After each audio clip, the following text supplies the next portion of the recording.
Hello, Chocychat. It's episode 20. No, it's episode 122. It's the 19th of January.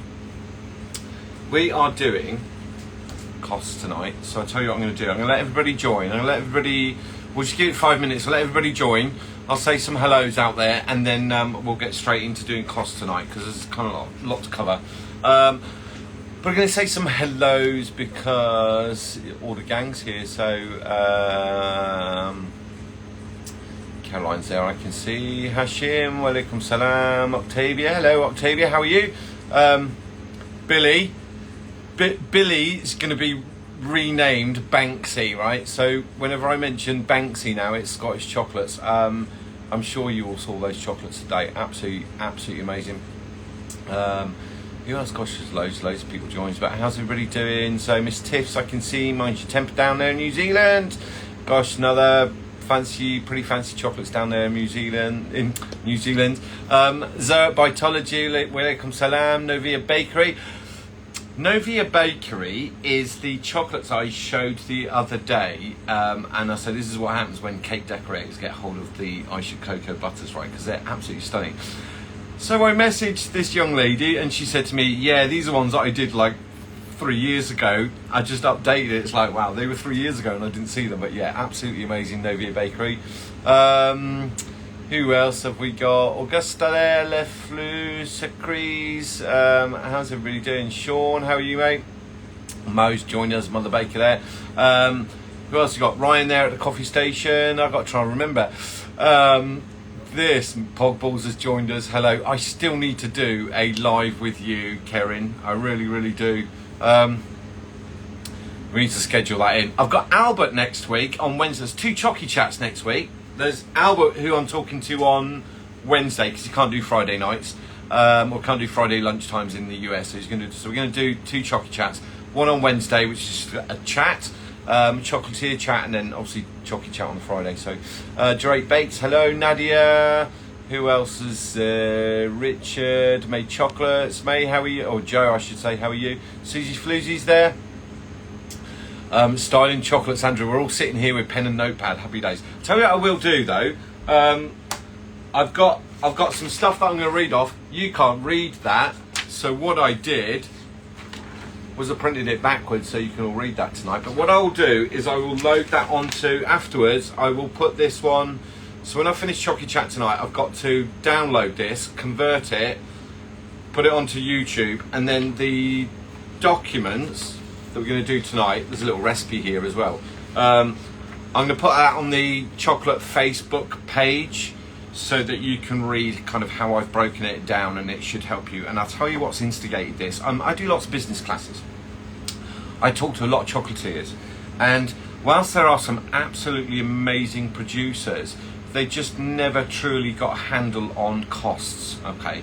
And the costs are, what does it cost to make a full tray?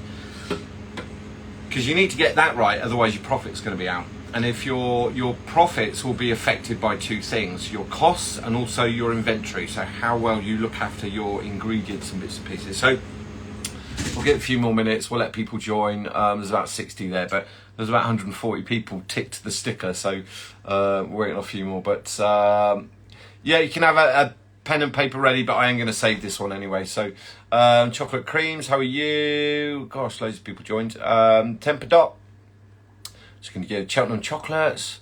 Gosh, there's loads of names here. Stuart's here, the Blind Chocolatier. How are you doing, Stuart? Kelly's joined us. Oh, you'll do your testing today. That's only if you have to, right? So who has Stephanie there at Forester Chocolates? See how I have to remember everybody's names. Melvin then, Holland, he's doing good. I spoke to him the other day. Who else? Darth Chocolatier, Vincent Biggles, gosh, there's loads. I'm starting to produce my own colours thanks to the inspiration from this Chocychat crew. Happy days. Who else? Linda there in Jordan, I think. You in a man? Jessica's joined us. Rotary. Okay, Surfer Leg. Chocolate's joined us because there's people all over here. And you know what was bizarre? This week I had we post lots of orders out. Somebody asked me about the stickers, and Honestly, we had a few thousand stickers done in December, and I was like, oh, that lasts me a few months. Didn't even get us to kind of start January. So I've ordered some more. So if you haven't got a sticker, it kind of wasn't promised. I thought a few thousand would be enough. Not even close. So I've got to order more. We didn't order lots because the girls were designing them, right? So once they're happy, I've got one lot on the way now, and then they're going to redesign some of the Chocychat cruise stickers and come up with a new idea. Anyway, right, let's have a chat about costs. The other thing I was going to mention is there are accounts that order butters, but the account doesn't tie in with the name of the brand, so I don't always know who it is. And somebody's like, oh, I've got my chocolates, and it's like, oh, it's you. But your email doesn't tie up. It's just really kind of... Real Tribe saying, we visited a year ago and we didn't even have a sticker. I don't think I had stickers a year ago. I'm trying my best. A little bit busy. So, costs, right? The costs are always going to be, they're going to influence everything. And when you're producing the chocolates, when you're producing your bonbons, okay, you need to be fairly accurate with your costs, but there are some variants and there are some considerations, okay. What we're not going to do is look at what we would call comestibles. So I'd never factor in like prices of cleaning, power, light, electric, all that stuff comes off profits. Piping bags I wouldn't do. Any bits of equipment that I buy, that's all secondary to the individual costs. The individual costs will make up your selling price. And excuse me, now I'll explain how to do that. So what I did is I printed this off. Where's the top? I printed this off, okay, so that you're able to read it, right? So all we're going to do, I've got my handy little pointer. All we're going to do is we're just going to look at a real standard tray of bonbons, 32, okay.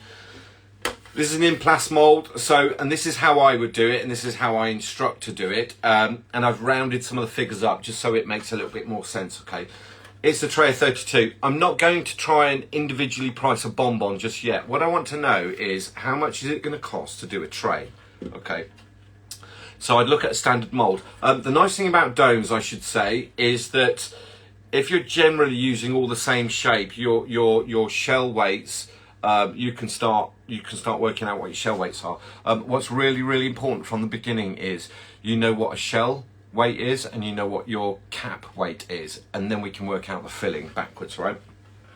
That's a 32 by 13, which I think gives me something like 32 by 13 gives me something like 306 grams or 307 grams. So we're going to round it up and we'll call it kind of 310, right? So if I was to sorry, I said it's wrong, it's about 407 grams, okay. If I filled each one of these with chocolate and scraped them, okay, and then took the weight of the mould empty, okay, wrote that down, filled it with chocolate and scraped it flat, that would give me my filling weight, okay. So I say for this mould it's normally around about 440 grams, okay. So a 32 cavity, for tempering purposes, if I was doing 4 moulds, I'd need 4 lots of 440, okay. So we need lots of chocolate, but we don't use lots of chocolate, okay. So from the beginning then, we've got to work all this out, okay? So I've got a 1 by 32 cavity mould, okay? 13 grams each, gives me 416, but to fill it I say 440, okay? So what I would do is we'll weigh that empty, we'll fill it, we'll tip everything out, scrape it clean, and then we'll weigh that mould, and that will give me an idea of roughly an idea. Now, mine are all between 1.9 and 2.1. It depends. And you're just going to go for an average, all right? There isn't a perfect shell weight. A 3-drop chocolate will give you a thicker shell than a 4-drop chocolate. So you've got to work out what different chocolates you're doing, right? But as long as you can kind of roughly know how much does it take to fill it, and then you can track back from there. I'm going to answer some of these questions. Yeah, I'll take these questions afterwards. So I'd weigh it empty, shell. I'm not worried about cocoa butter weight and cost and all that stuff at the minute. We'll tip everything out, we'll scrape it, and then we'll weigh that, and that will give me my mould weights for this one. Then the shell weight for the mould is generally between about 1.9 grams, all right, times 32 would give me 61, well, it'd be 60.8, so we'll call it 61 grams, okay? The capping weight for me generally is 0.7 of a gram, okay? So 0.7 of a gram times 32 will give me 23 grams. So I need 23 grams of capping chocolate, and I need 61 grams of shell. Generally speaking, the cap is about a third of the shell weight, okay? And again, it fluctuates. So caramels, we'd underfill them, so we'd use a little bit more, whereas pralines, gandusias, they sit very flat. You can fill them really, really full, and you don't use quite as much capping chocolate, right? So there are variations in it, okay? Then we'd look at the price of the chocolate, right? So I went with a bag of this Calibut Gold. I get that at 29 something, right? So to make it easy, I called it £30, right? So 2.5 kilo bag at £30, okay? That'll give me 100 grams will cost me £1.20, right? So about 12 pence per gram, okay? So 61 grams of Calibut, okay, is going to cost, the shelling is going to cost 78 pence, and the cap's going to be 28 pence. So I'm only using, let me flip my other one over, to shell that, I'm only using 78 pence worth of chocolate. Doesn't sound like a lot, does it? Because the shells are quite thin, right? The shell is just a carrier. This is why I always say it's not worth shelling with an expensive chocolate. I wouldn't start shelling with something like, you know, Manjari, for example, because it's just going to wallop the price right up, okay? So and the other thing is it's diluted, so there's colour. It's a little bit adulterated, isn't it? It's diluted down in that you've got colour, so you're not really going to taste the shell chocolate anyway. It's more about the filling, okay? So going back to that one, we've got the shelling weight. Sorry, the shell weight's going to be 78 pence, and the capping weight's going to be 28 pence. That's for a whole mould, okay? If I look at the filling now, and I went with the salt caramel, it's the same one that's on my page. When I share this up to the Facebook page, the recipe and everything will be on there, okay? So, I've got my shell weight, okay? So I sprayed them and I've coloured them. I've got my shell weight. Can't do the capping weight until I've done the filling, okay? So, 78 pence, 8 pence, depending on the chocolate and the price of the chocolate and how thick you do them. There'll be variations, but you've got to work that out yourself. You've got to work out, what do I buy the chocolate for, and what does it cost 100 grams, and what does it cost for a gram, and then you can start making up your numbers. And it's useful to have your shell weights for each chocolate for the moulds that you use. This is why you don't want to use lots of different moulds. It just starts to get very, very complicated, okay? So the recipe, straightforward. A lot of the recipes I do centre around one mould, just to make it really, really easy, all right? I don't like complicated. Complicated doesn't get done. When I see recipes for something that's a kilo, for example, it's like, well, how many moulds is that? So the salt caramel recipe, and again, I will share this one. It's 200 grams of cream. Oh, let me get this close up. It's 200 grams of heavy cream, 200 grams of sugar, 6 grams of molten salt, 110 grams of the Calibut Gold, okay, with the prices for it there. So we boil the cream, add the salt to it, caramelise the sugar, okay, we'll make that caramel. By the time you've boiled off the weight, you're left with about 360 grams, 380 grams, okay? And then we'll add when it's cooled down, we'll add the Calibut Gold and we'll emulsify it. So I require 320 grams to fill that mould. I know that when I make caramel, and when I make caramel, I will make 5 or 6 litres at a time, but I will draw off what I need. So if I've got 2 moulds, I'll do 640 grams. 640 grams I know will be enough to fill 2 of these moulds, or 320 will be enough to do one of those moulds, okay? Straightforward caramel. It gets much more complicated when you start doing doubles and trebles. That's where it starts to get. But once you've got the main element nailed with your shell weights and all those bits and pieces, it does get a lot easier. You just got to have it in a system where you can look at it quite easily, like whether it's on a laptop or in just a notebook, okay? So, we're the right way up. That was, I'll tell you what, I printed these off and I did that one backwards, and that threw me, I tell you, reading this, but I did this so that you can see it. So, we've got 320 grams of filling. So I've got my shells and I've got my shell weight, okay? And then the filling. So I've got my shell price, okay? I've got my capping price, I've got my filling price. So the total cost was £4.67. I would then add, without £4.67, we'll add the price of the coloured cocoa butter. Generally 5 to 10%. Depends on the design, depends on the colours, but 10%, good idea. What's very difficult with spraying and then weighing it is you might find that you've got 1.3 gram of colour. It's quite challenging. And then on top of that, you've got overspray and you've got stuff that you wiped off. You've got stuff that is left in your airbrush.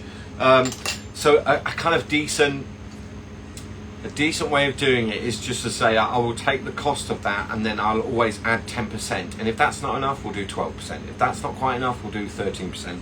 But that will give me a rough idea of cocoa butter cost of spray. So 10% of the shell weight, the filling weight and the capping weight. Okay, and it's fair. And if the filling's more expensive and you're still doing 10%, you're going to be up, right? If the filling's cheap and you're doing 10%, it will eventually, you'll get an average and it'll all kind of, it will balance out as an average or a mean, right?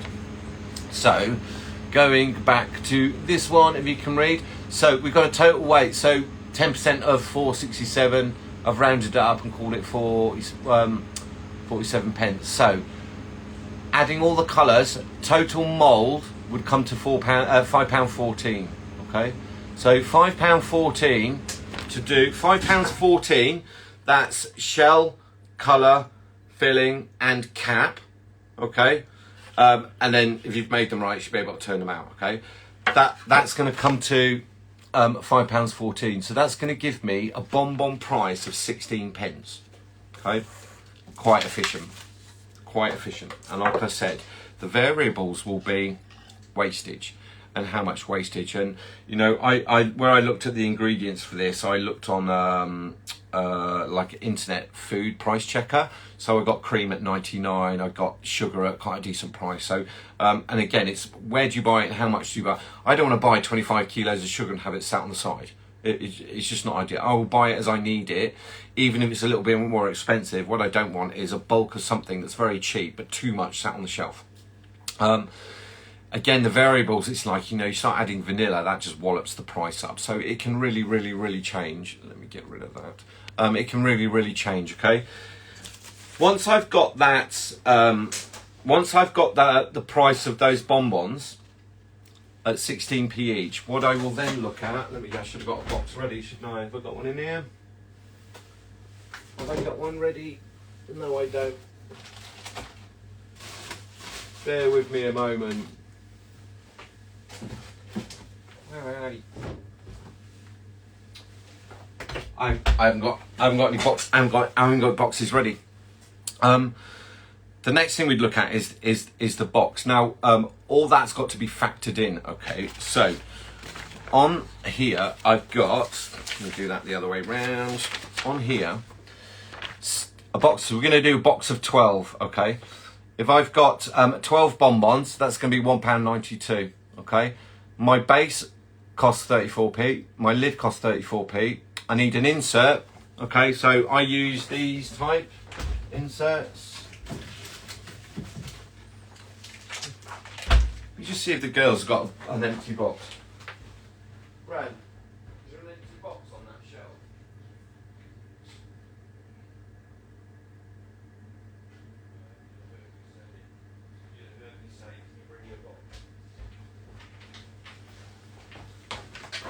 I'm back. I meant to get all this ready earlier. So, where are we? Which way round? We need it that way round. Right, so the base. So I've got my bonbons, £1.92. I've got my base, 34. I've got my lid, okay, 34. We got the inserts, okay. Tray papers, I would always do two. So one on the base, one above. Okay, so the tray papers, they're 11p each. So I've got two of those, 22p. Ribbon to tie it up, menu card, which we have printed, and then allergen sticker, which they're normally about 2p, but I'll just call it 5 pence on there just to round it all up. Okay, so the total cost of a box of 12, total cost for a box of 12 for me would be £3.38. Okay, £3.38.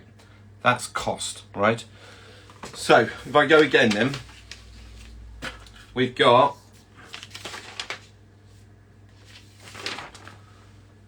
one tray by 32. okay? I know the weights of that, so I'm going to weigh it empty, and then I'm going to shell, and then I'm going to work out what my average weight is. So I say mine are about 1.9 grams, okay, times 32. That'll give me 61 grams of shell weight, okay? The cap weight is normally about a third, okay? So we'll call that 23 grams, okay? I know the price of my chocolate. If I've got my recipe, I should be able to, all my recipes, just be able to put a cost against all of them, okay? My recipe's costing $3.61 to do the whole tray, okay? And then we want to just track backwards again and say, right, well, I've got my shell weight, my cap weight, my filling weight, okay? That'll give me my total. I'll then add 10%, which is the colours, okay? And then the total mould of 32 is £5.14. Divided by the 32 gives me 16p, okay? And then 16p times 12 is going to give me the 192. The base, the lid, the insert, the tray paper, the ribbon, the menu card, right? And that'll give me a total box of £3.38.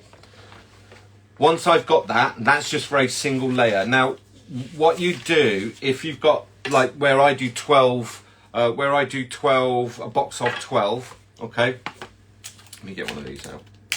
Don't have any chocolates to show you at the minute. They all went off this week. There was some corporate orders this week. I've got that box of 12, and I've got different flavors in there.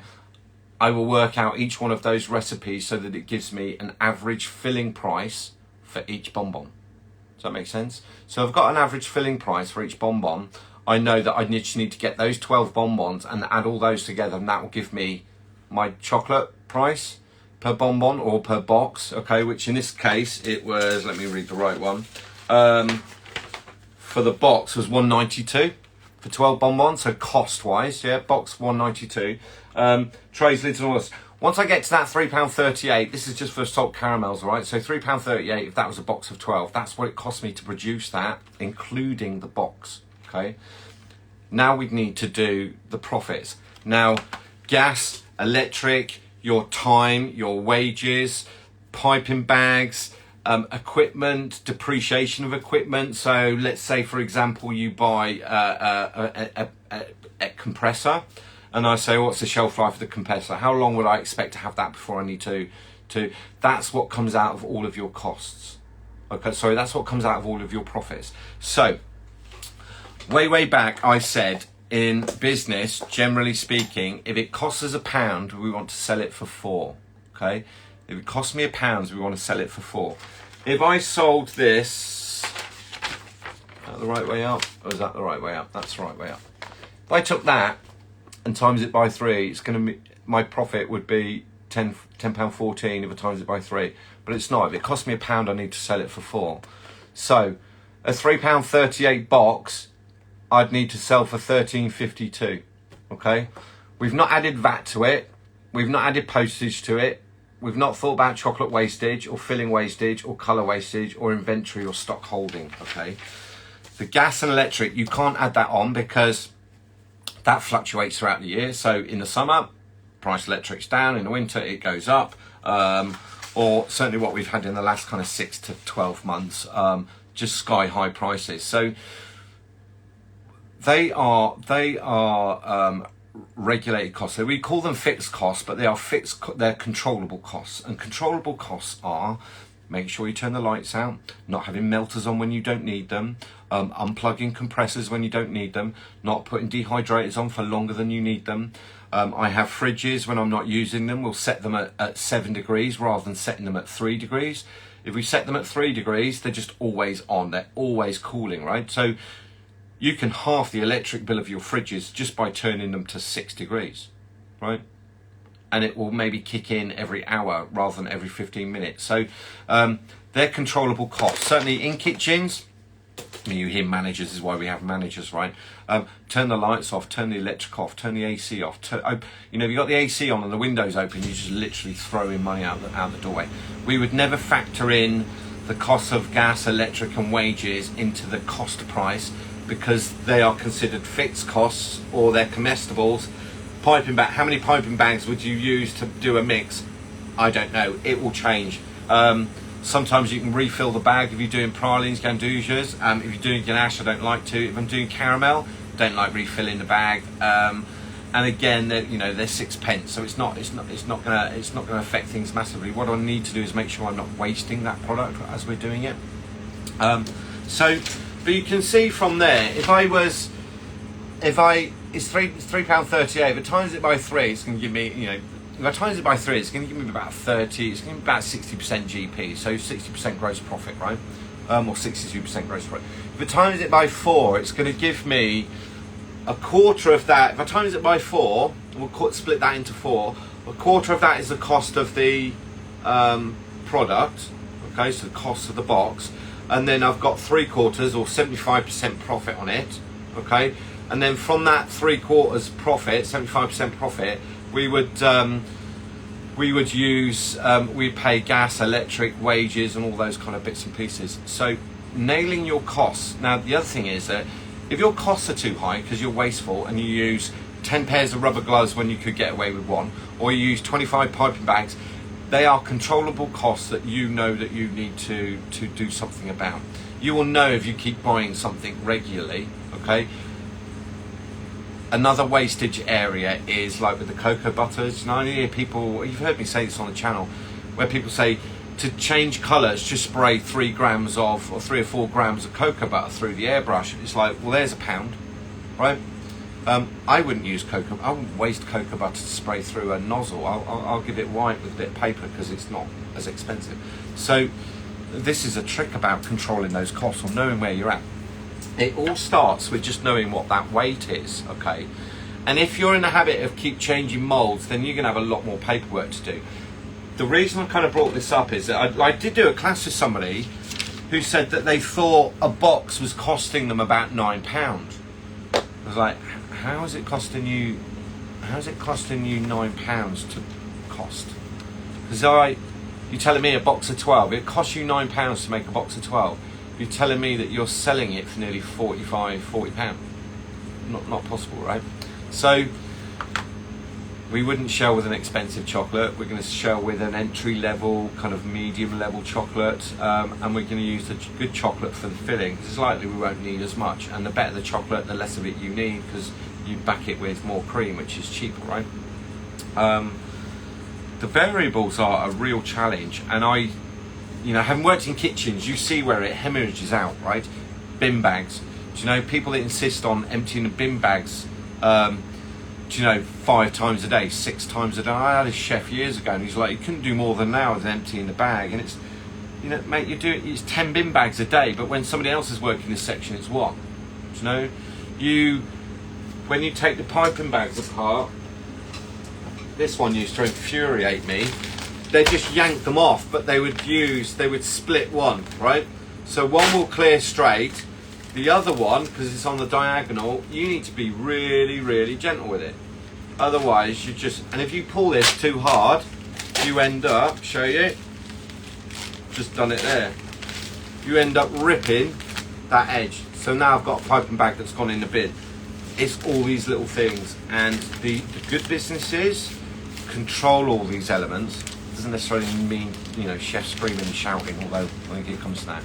Cling film, silicone paper, what other things? Replaceable products. Every time you break something, every time you lose something, that comes out of your 75%. That's not a cost. The cost is all those ingredients lined up. Okay. The cost is all those ingredients there. The shell weight, the capping weight. If you're really messy and you get lots of chocolate, there is some wastage for anybody that, trust me, it adds up. When you get to the end of the year, if you added up all those little bits, yeah, it's expensive. I struggle sometimes scraping these clean enough. I worked for a chef, a guy called John Hubert, who was a professor of patisserie. He took me for chocolate, and I was only about 16 at the time. When you were scraping the bowls out, if that wasn't crystal clean, okay, it came out your pay. End of, right? Because he said, if I add all that up, and it's 20 of you, and I add that up at the end of the year, it's like I've got a bag of chocolate. So it's all these little things. It's working clean and tidy. It's doing all those bits and pieces, but the costs come from knowing your weights, all right, and having the same having the same mould generally, and you will flex your. I use the Implast molds. It's 539 or 553. 539 is a little bit deeper. This one's quite a smooth dome one. I don't have any in here because they're all being cleaned. The other one's right sounded. This one's 13 gram. The other one's 14 gram. And the other one, my shell weights will be around about that 2 grams. But again, it absolutely depends on how thick that chocolate is. A three drop chocolate, they're going to be a little bit thicker. So you'd expect them to be about 2.2. So being consistent. And you've all seen my posts where I say, don't aim for perfection, aim for progression. Okay, it's never going to get perfect. And just when you think it's perfect, you'll have a new idea and you'll go, I want to do that differently, right? Because that's something. You go and have a look at chocolates from chocolates from a year ago and ask yourself, would you do those now, right? Because most people go, yeah, I don't know what I was thinking back then. And I do. I've looked at dishes, you know, we're in Mission Star Kitchens. I've looked at dishes from 15 years ago thinking, what were we thinking? But back then it was cool, right? So things change. You need to document your shell weights. You need to roughly know what are your capping weights. They are going to fluctuate. You need to factor that in. We have seasonal variations as well. So when fruits are really good, we'll use them. But when they're out of season, not so good. The scary one for me at the minute is yuzu. Okay, yuzu's about, I think the puree is about 65, 75 pounds a kilo. And then you see the recipe and it's got 500 grams and it's like, that gets boiled down, it's not going to go very far and it just pumps the price up. But then you realise that the chef was paid to promote that puree, right? When I see recipes like this one here, I'll share this one.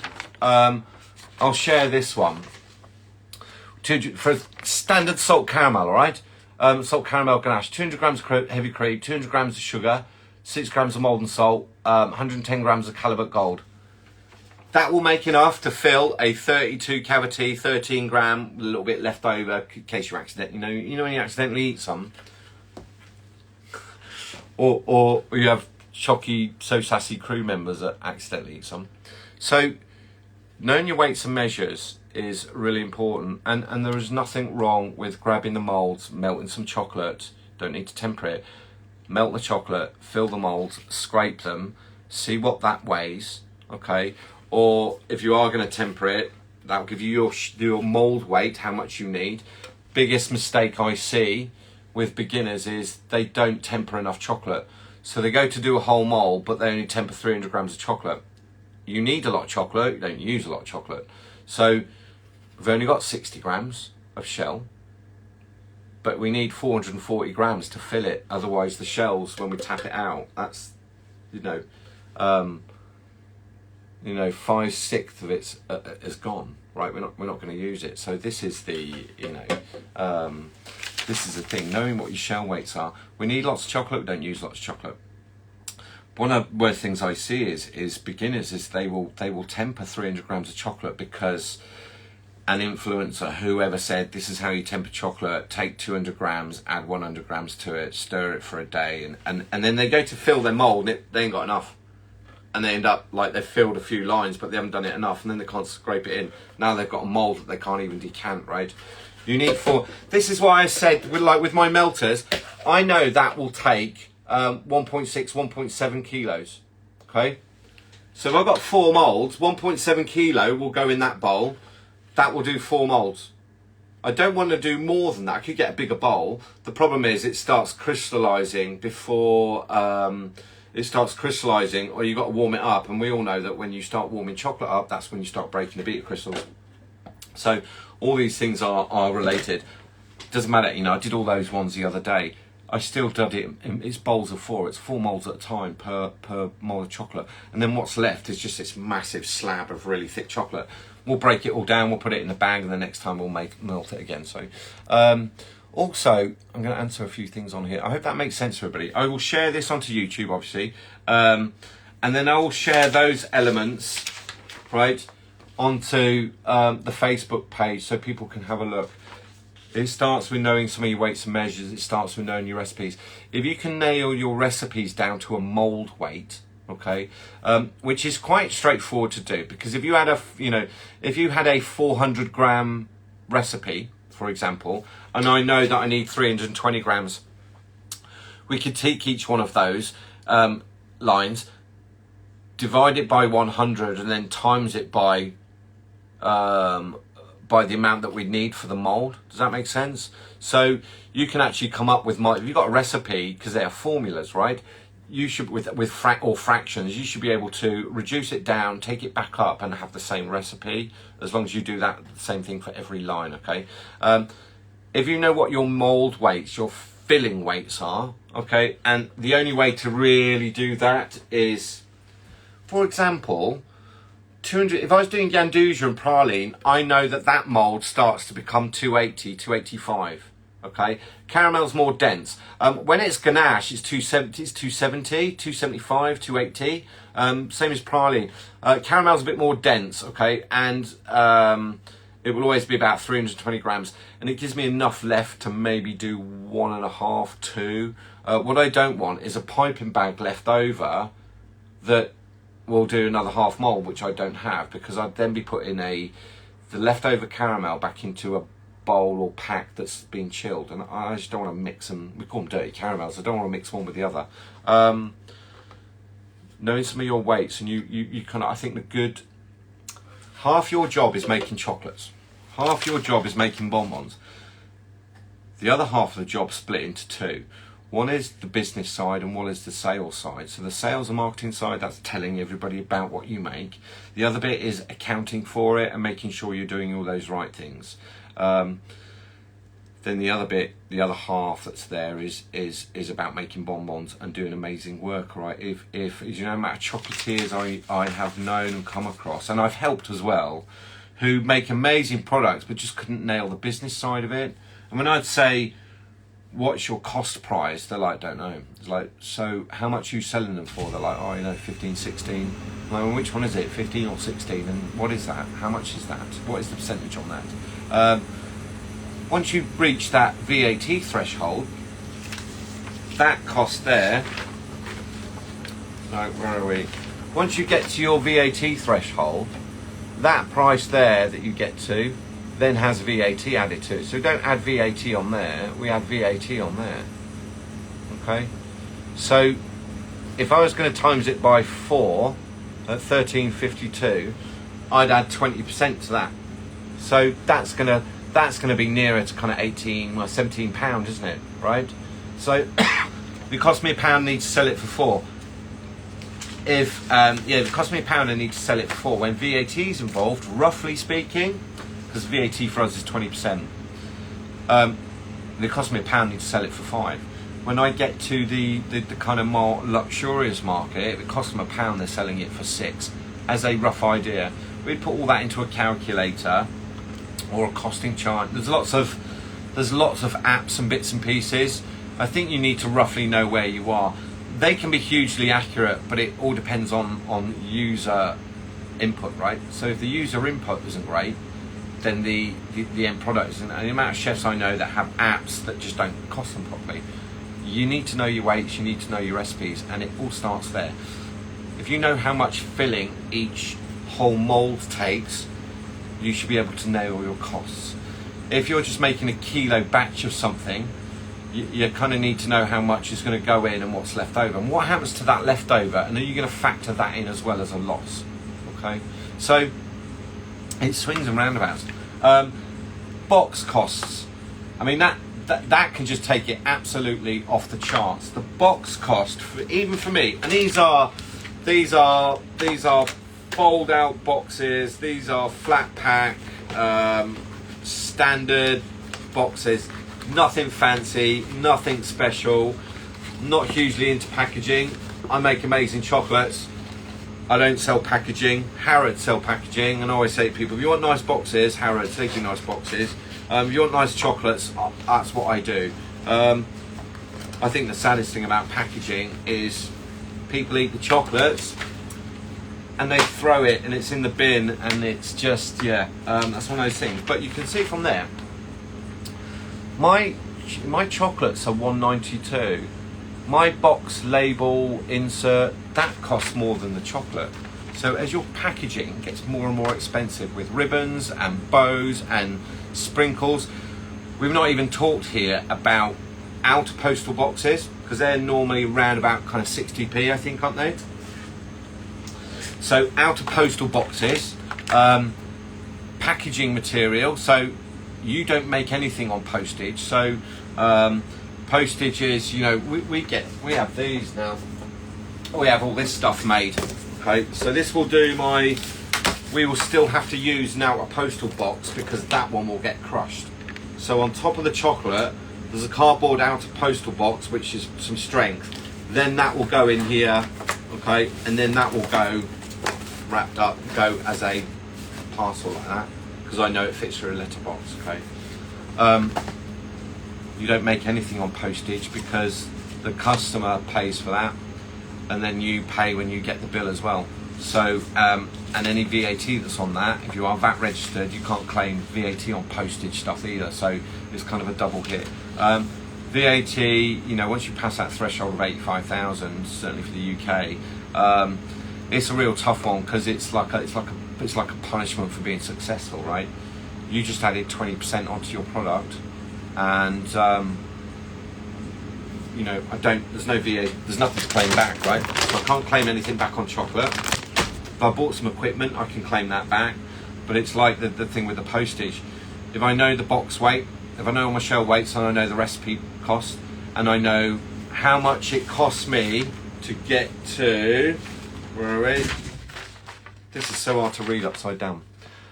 If I get to that bit there, okay, on top of that, so if I times it by 4, and let's say we round that up and sell it at 14, on top of that I've got to put probably £4.40 postage. On top of that I've got to put a box on top of that, so that stuff might well need factoring in as well. This is why I say markets are always, markets or person-to-person sales is just a much nicer way to go, because the postage really does add to it, right? The postage really does add to it. The box weights, the box prices, all of it just starts adding up. How much you buy, you know, like with those ones, we buy these in many thousands, so they're pennies, okay? If I was just going to buy 40 or 50, yeah, they're silly, stupid money. I'd just never pay that much. So now you've got a load of inventory on your shelf, and this is the stuff that you need to manage, or work with businesses where you have good relationships so that you can manage that. I will post all this onto the Chocychat page so you can just see how that's broken down. There's lots of different ways of doing it. This is the way that I do it. So for anybody that wants to spell check me or do the adding up, it's not about correcting me, it's about giving you an example of how you can go about doing your costings. You need to roughly know where you are. You can't say sort of. You roughly need to know where you are, but also anticipate that there are fluctuations in it. We have seasonal fluctuation. Occasionally something will come along and it's 10% off. Bonus, jump in, get it. Or you see, you know, for example, we make our own butter. So if Rania sees cream and it's at an absolute ridiculous price because it's got 3 days left on it, she will make a load of butter. Now, that means I'm getting a block of butter that cost me like 15p because we made the butter. And these are some of the things that will instigate, you know, I think somebody wrote on here, like if you've got berries and citrus fruit that's growing, absolutely brilliant. You should capitalize on that and make sure as many of your fillings contain the lemon ash, whatever it is that you can make from it, right? Whether it's marmalades, pâte de frites, anything, because you start controlling those recipe costs, you can keep your sales price still high, right? That's where you make your money, is controlling those costs at the bottom. You ain't going to sell, your chocolates aren't going to sell because it's Valrhona. And the challenge is this: you go out to the high street, you go and speak to the public and say to them, have you ever heard of Valrhona? Like, no, never heard of it. It's like, have you ever heard of Calibut? No. They know dairy milk, they know Kinder eggs, they know Mars bars, they don't know about the chocolate that we use, so they're not really aware of those varieties. The reason I would say, I'm saying the majority, they just want nice chocolates, well presented, that are within their budget, right? Your job is to make sure that that's profitable. And I've said so many times, The role of the business is to generate income. Your role is to make it profitable. You'll make it profitable by pitching your price at the right price and controlling your costs. So when you see good deals and it's 20% off or it's 10% off, or you can buy X amount, they're the deals that you go for, providing the stock that you've bought's got a long enough shelf life, right? You don't want to go and buy a bucket load of everything and it's run out of date next week, right? So, right, we'll get some questions. Is that okay for everybody? I'm going to wait for the questions now. What about sesame? Is that expensive? Yeah. It doesn't matter how expensive it is. Like if you want to shell with Manjaro, it's absolutely fine. You just got to factor that in. But actually, on the back side of that, the more expensive that ingredient, the more these prices go up. Okay, and to do a mould, it's £5.14. If we start doing hazelnut, that mould might be £9. In which case, they're not 16 pence; they're 30 pence each.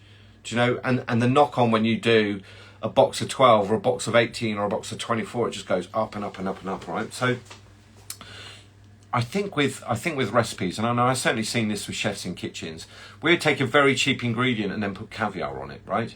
But we'd never take lobster and put caviar on it. Do you know? So it's having a blend of two, and this is recognizing that, you know, fruits are really good, you go with those. If you're going to use sesame, it's not hugely expensive. It depends what you do with it, right? It depends what you do with it. Yeah, we'll say no. We're lucky enough to have our own citrus trees in the garden, including, yeah, long-term investment, absolutely, if it grows. Happy days. I'm going to say some hellos if you just joined.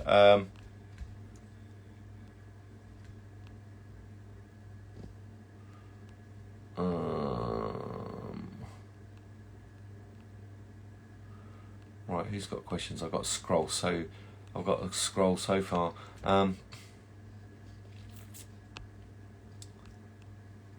got to scroll down.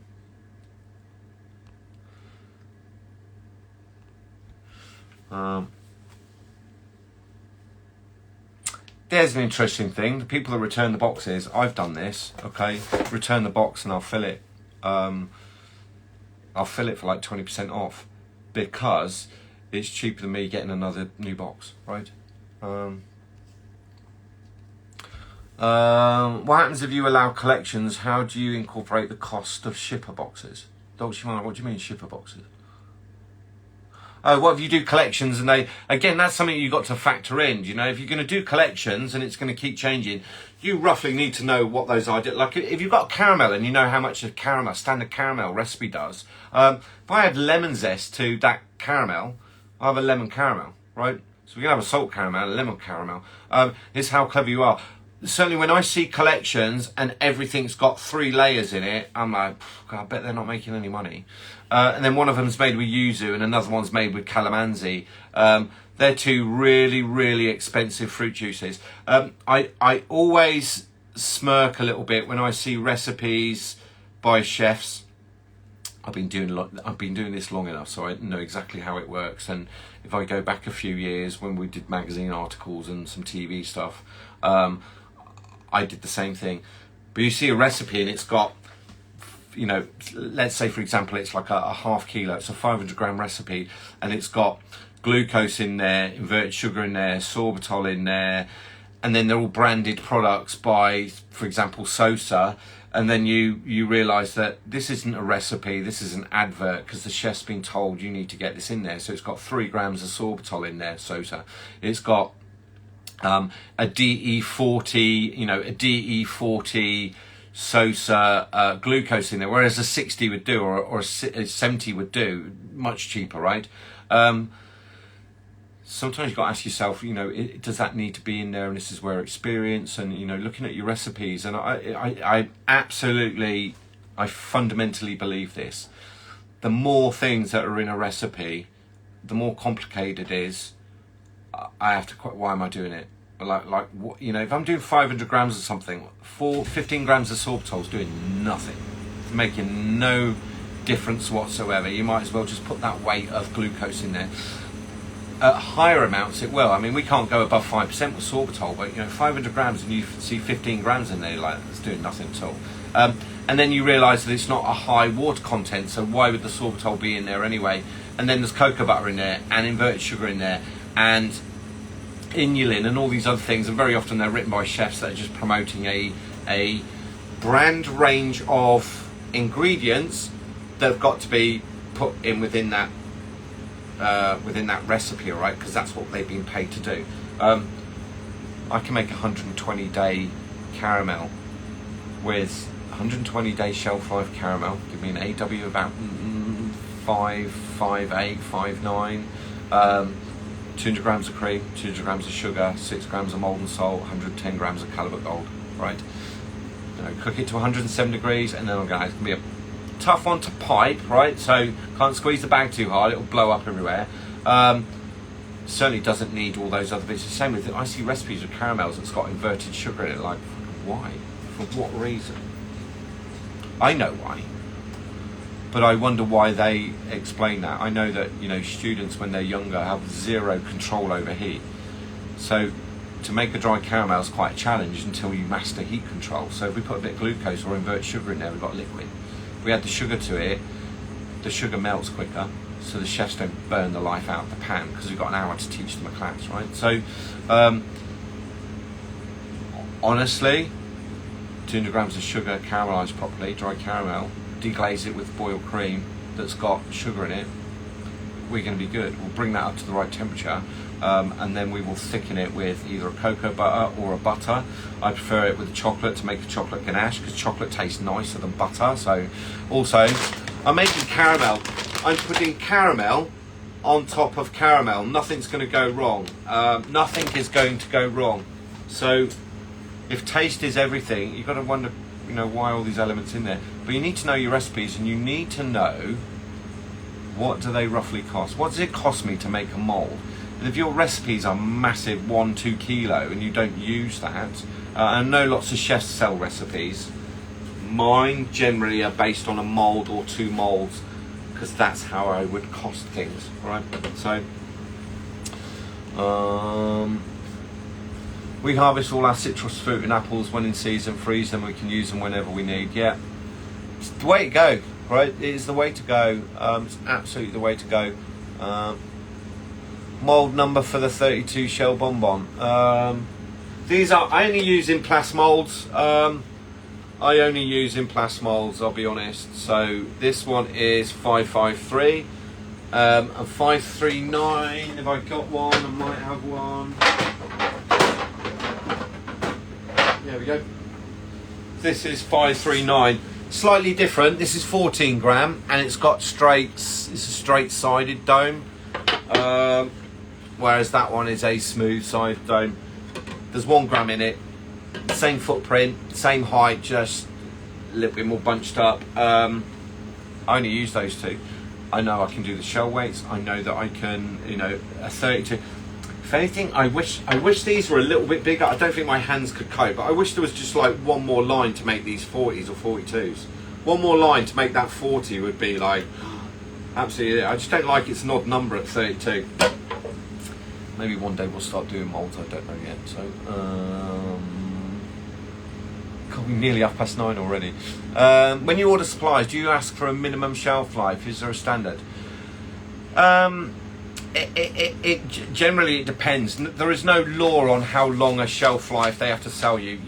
Ideally, you should ask. I tell you what I would do if I get sent a product with a short shelf life. If I don't think I'm going to use it in time, I'd ask them to swap it out. Okay, which is a fairly nice ask. What you don't want to do is get a product that's only got a few weeks left on it. That's just kind of not on. So it depends on that retailer, and it depends on, are they ISO accredited? Are they in, it depends on so many things. Some suppliers, they're quite happy with 3 months, others they're happy. So it depends on that business in terms of like, for us with the cocoa butter, the minimum is 1 year. The minimum is 1 year. That's what we aim to do. Or thereabouts, but anything less than that, no, we wouldn't ship out. So you want the longest shelf life that you can get away with. You want the longest shelf life product on there, and you want to use it well within that date. Well within that date.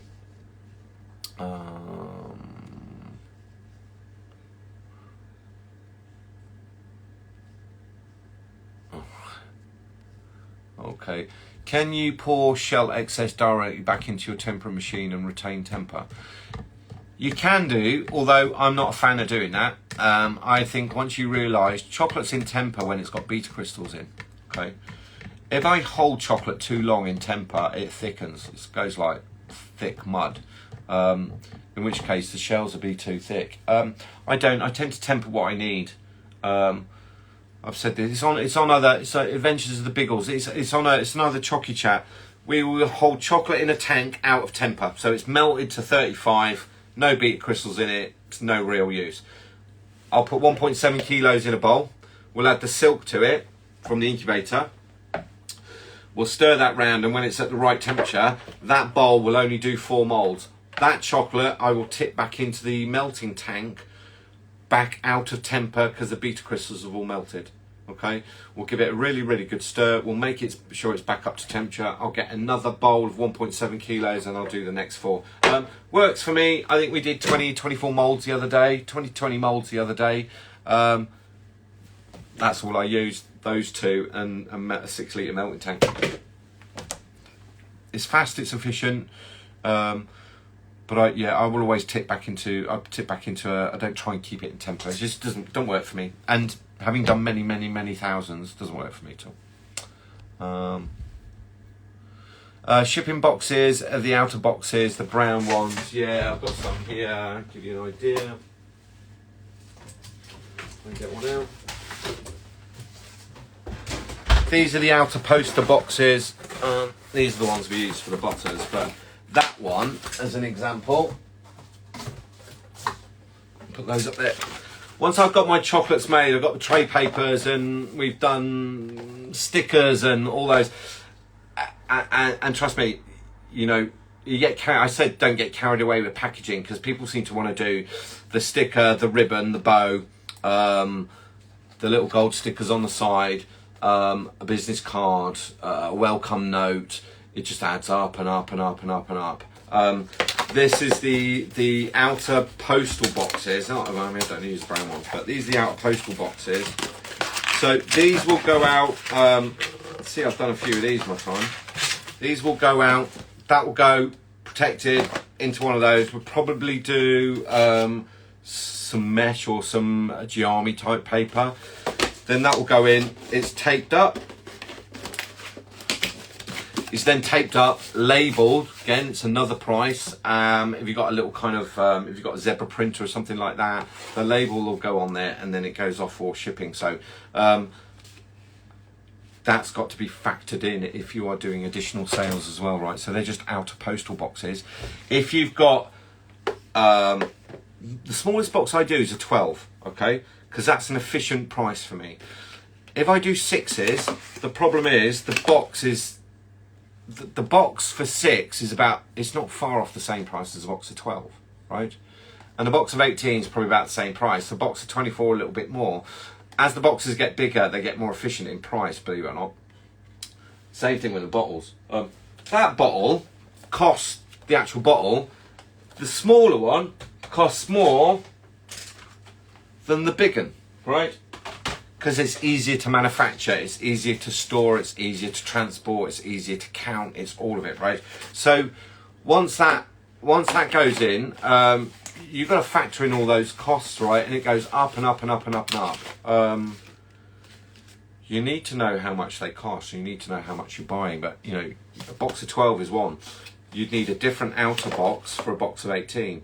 So if you're doing sizes of 6s, 12s, 18s, 24s, 36s, 48, you've got to buy all these different sizes as well, right? And it just goes up and up. We will do 12s and 24s, that's it. The wedding favours, we'll do small ones, but I try not to do it. For anybody that's done wedding favours, you'll know how expensive that is, because you look at the cost of the bonbons and you go, why is the box 6 times the price of the chocolates, right? And you cost up the chocolates and tell the bride and go, yeah, that's really good. And then when you tell them how much it is to box it all up, they're like, well, no, I'm not sure I want to buy them now. So you got to be careful. Keeping it simple. Karen there, pole balls, keeping it simple is key. Absolutely.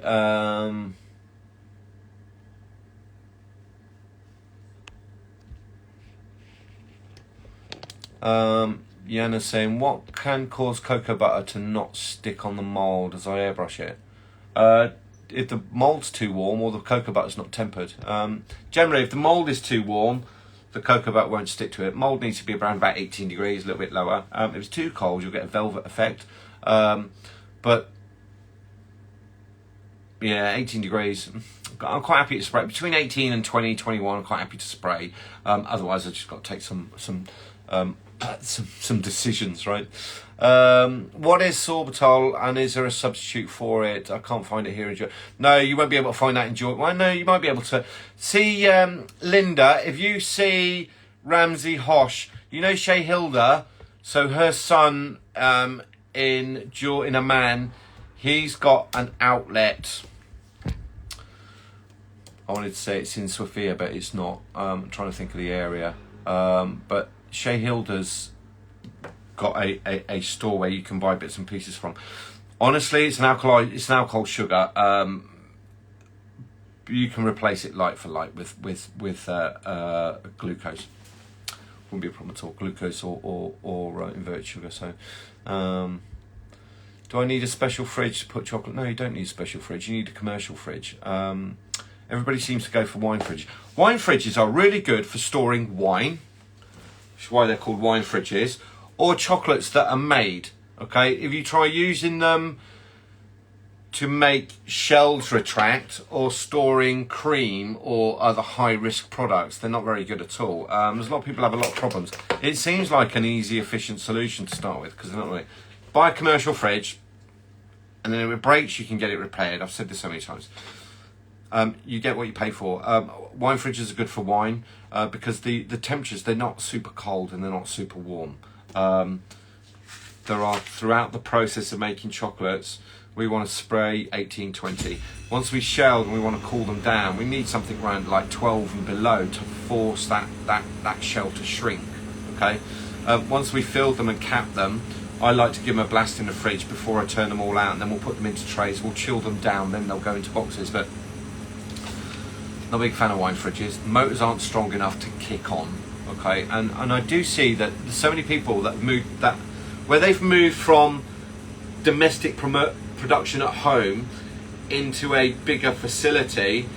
The wine fridge is the first thing they get rid of because they realise that they can't store all the bits and pieces that they'd want to store. As production gets bigger, the fridges just can't cope. You put too much stock in a wine fridge, the temperature will go up to 18 and it will sit there for hours and hours and hours. So,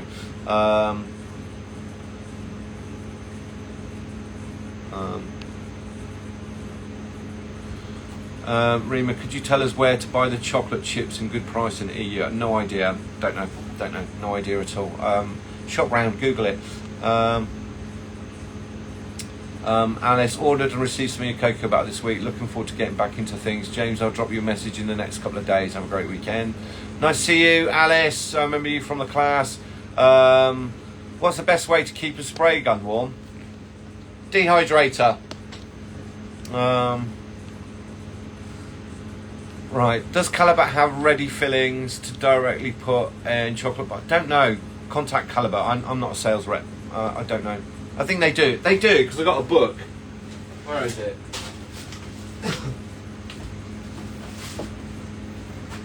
That one, The Chocolatier's Kitchen by Calibat. But all their recipes in it. It's a good book. All their recipes, you've got to buy. It's their ingredients, and the problem is you then can't find the ingredients. So you're like, well, I can't do the recipe because if I open one up here, first page, I need 50 grams of cassonade, right? Which I can't find, right? So type of dry flour. There's all sorts of bits and pieces. So yeah, I'd find your local Calibat stockist and see what they've got.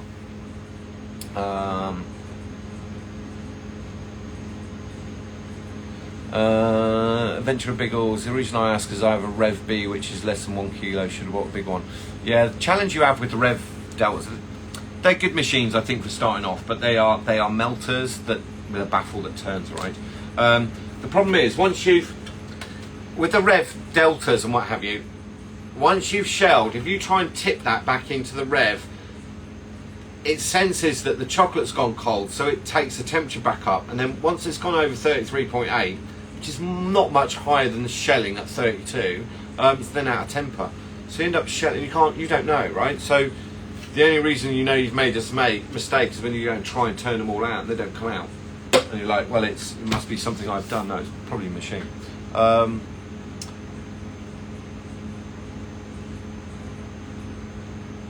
Okay. I don't know what time it is. Nearly that time, isn't it?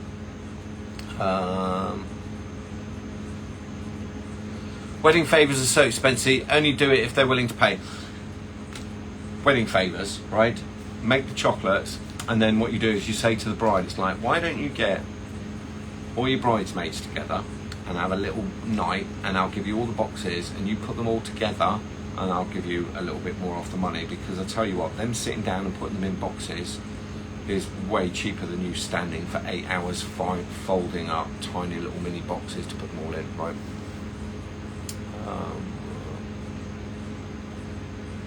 Next Friday, how to ship internationally as a business, please. No, I'm not going to do that. There's so many. You need to do your research on that, because you can't just go and ship things internationally. We ship around the world. It's taken a year of learning, very expensive learning. I don't deal with it massively. My Mrs. So Sassy does. Each country's got different laws. Each courier's got different laws. Some will allow food products, some won't. You just got to go and do your research. Shipping internationally, food-wise, not as an ingredient, but as a food, and chocolate would be considered perishable. It is an absolute minefield. An absolute minefield. You might get away with it here and there, but as soon as you start trying to ship some volume, yeah. Watermelon bonbons coming my way. When? We like snacks. Rania made churros tonight. They're really, really nice. Do I sell airbrushes? No, I don't, but I have. So Andrew at Styling Chocolates posted that the airbrushes were back in, and I bought them. Because I need them for classes, because I as part of the classes, when you do the hands-on, you get an airbrush. It's like, oh, we're getting low, so I just did an order, but what I didn't realise is that I cleared them out. So I don't sell them, so my apology, but the one that I recommend, the one that I like, and the one that I use, and the one that I have told many, many thousands of chocolatiers about, is the Fender FE183K. Really good little brush. Economical enough to have a few of them. I don't sell them. It's not an area I kind of get into. So how long can the fillings in a piping bag in a normal fridge? I wouldn't store things in piping bags. They go in vac pack bags or Ziploc bags, and then I will wrap them, label them for their shelf life. Don't store things in piping bags, because very often the end's cut. And if you do store it in a piping bag, how are you going to get that back to room temperature safely so it's pipeable? So you don't.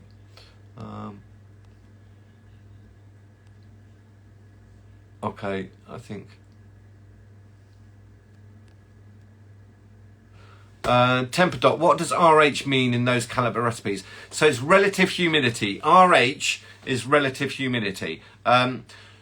For anybody that has anything that's AW tested, so available water activity tested, it will relate to the relative humidity. Relative humidity for a room is around about 50%. As the humidity goes up, the gap in chocolate opens, right? Because it's not a closed cell, it opens. As the humidity goes up, the cells open, therefore the shelf life drops down. So, yeah, Jane and Sue, yeah, great topics. And in ongoing battle with prices, as costs are changing so fast. Have a look at your recipes and ask yourself which ones are ridiculously stupid expensive, and then ask yourself whether you're selling lots. If you're selling lots of those chocolates that are expensive to make, put the price up so that it will push your products onto something else. This is an absolute basic of, this is why shops move their shelves around. Shops move their shelves around to put you somewhere else to buy the things that are more cost effective with a better GP than buying the stuff, you know, a hazelnut bonbon where I put a whole hazelnut in is more efficient than me just doing a praline that's pure praline. If I put hazelnut in, which seems right, is cheaper, right? But it bulks it out. It just means that mix, instead of doing one tray, I can do 2 trays. If I pipe a bit of caramel in the bottom and call it a hazelnut and caramel, I'm changing the cost. And this is the trick of the chocolatier as a business. Making them is one thing. Making it profitable, you need to work hard, think logically, and ask yourself, is this too expensive? Can I make this better? Very often there's chefs that are pumping out recipes that are, use this calamansi, use this yuzu, but they've been given it all fucking free, right? Of course they would. They've been paid to tell you that. So yeah, just be wary of that one. Right, I'm gonna go because my voice is cracking now, and I nearly run out of Ribena. I haven't. Yana, is there certain measurements for cocoa butter and colouring? Yes, there is legislation. So if you're blending your own colours, there are 2 sets of laws and regulations that you need to follow, and you need to know what they are. I had this conversation with somebody earlier in the week. I'm not going to give away what I do because it's taken me 3 years, thousands in research and development to get to the point where I am now. Somebody asked me to make something yesterday, and I said no, that'd be breaking the regulations, so I don't do it. So, right, I'm trying to scroll through. Right, are we at the end? I'm going to get going. I will post this on in a minute. I will put all the stuff on the Chocychat page on Facebook. You need to join that if you want to see that. If you want to join the Facebook page, you need to answer the questions. If you don't answer the questions, I ain't letting you in, because I've had to delete so many posts in the last few weeks with selling and all these bits and pieces. So from here forward, like, if you don't answer the questions, you ain't coming in. Straightforward. Chocychat's a page about sharing information. Ain't a place to sell things, right? You can go to the other chocolate forums for that kind of thing. So have a lovely weekend, everybody. We're still here. I will post all this to YouTube, Facebook page, all those bits. So I hope you found it useful. If you are making chocolates and you're trying to sell them, you're in business, you need to start thinking like a business person. All right, it's all about, look at my shiny bonbons, look at how amazing my crack out was, like, if you can't cost them and make money on it. All right, have a lovely week. Be nice to people, especially people closest to you. The whole world's flexing its muscles, so you don't know what somebody next to you is going through, so please be nice. Not like the lady to me this morning. So have a good week. Take care.